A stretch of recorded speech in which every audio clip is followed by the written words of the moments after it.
ಇನ್ನೊಂದು 3 ದಿನಗಳ ಒಳಗೆ, ಈಗ ನಾನು ಹೇಳಿದಂತಹ ಜಿಲ್ಲೆಗಳನ್ನು ಬಿಟ್ಟು ಇನ್ನುಳಿದಂತಹ ಜಿಲ್ಲೆಗೆ ಇನ್ನೊಂದು 2 ದಿನ ಅಥವಾ ಮ್ಯಾಕ್ಸ್ ಟು ಮ್ಯಾಕ್ಸ್ ಒಂದು 3 ದಿನ ವೇಟ್ ಮಾಡಿ, ಖಂಡಿತವಾಗ್ಲೂ ಕೂಡ ನಿಮ್ಮ ಖಾತೆಗೆ ಹಣ ಬರುತ್ತೆ. ನೋಡಿ, ನಾನು ಆಗಲೇ ಹೇಳಿದೆ, 1 ತಿಂಗಳ ಅಂತರದಲ್ಲಿ 6,000 ರೂಪಾಯಿ ಹಣ ಜಮಾವಣೆ ಆಗಿದೆ ಅಂತ ಹೇಳಿ. ಎರಡು ತಿಂಗಳಲ್ಲಿ 3ನೇ ಬಾರಿಗೆ ಹಣ ಜಮಾವಣೆಯಾಗಿರೋದು ಖಂಡಿತವಾಗ್ಲೂ ಕೂಡ ಖುಷಿಯ ವಿಚಾರ. ಆಗಲೇ ಹೇಳಿದೆ ನಾನು, ಫೆಬ್ರವರಿ 19ಕ್ಕೆ ಒಂದಾಗುತ್ತೆ. ಫೆಬ್ರವರಿ 19ಕ್ಕೆ ಮೋಸ್ಟ್ಲಿ 25ನೇ ಕಂತಿನ ಹಣ ಬಿಡುಗಡೆಯಾಗುತ್ತೆ. ಫೆಬ್ರವರಿ 24ಕ್ಕೆ 26ನೇ ಕಂತಿನ ಹಣ ಬಿಡುಗಡೆಯಾಗುತ್ತೆ.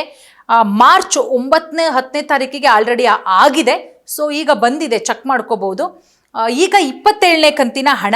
ಸೊ ಹಾಗಾಗಿ ಇದು ಹೆಣ್ಣು ಮಕ್ಕಳಿಗೆ ಇನ್ನೇನು ಯುಗಾದಿ ಹಬ್ಬ, ರಂಜಾನು ಎರಡೂ ಕೂಡ ಹತ್ರ ಬರ್ತಾ ಇದೆ.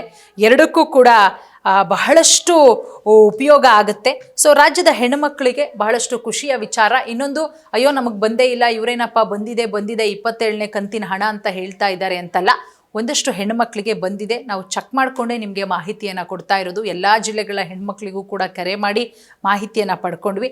ಅದರಲ್ಲಿ ಯಾವ್ಯಾವ ಜಿಲ್ಲೆಗಳಿಗೆ ಬಂದಿದೆ ಅನ್ನೋದನ್ನು ಕೂಡ ನಾನು ನಿಮಗೆ ವಿವರಿಸಿದೆ. ಇನ್ನೊಂದಿಷ್ಟು ಜಿಲ್ಲೆಯ ಹೆಣ್ಮಕ್ಳಿಗೆ ಬರೋದಿದೆ, ತಲೆ ಕೆಡಿಸ್ಕೋಬೇಡಿ. ಹಬ್ಬದ ಒಳಗೂ ಬರಬಹುದು ಅಥವಾ ಹಬ್ಬ ಕಳೆದೂ ಬರಬಹುದು. ಒಟ್ಟಾರೆ ಇನ್ನು 2-3 ದಿನದಲ್ಲಿ 100% ಬಂದೇ ಬರುತ್ತೆ.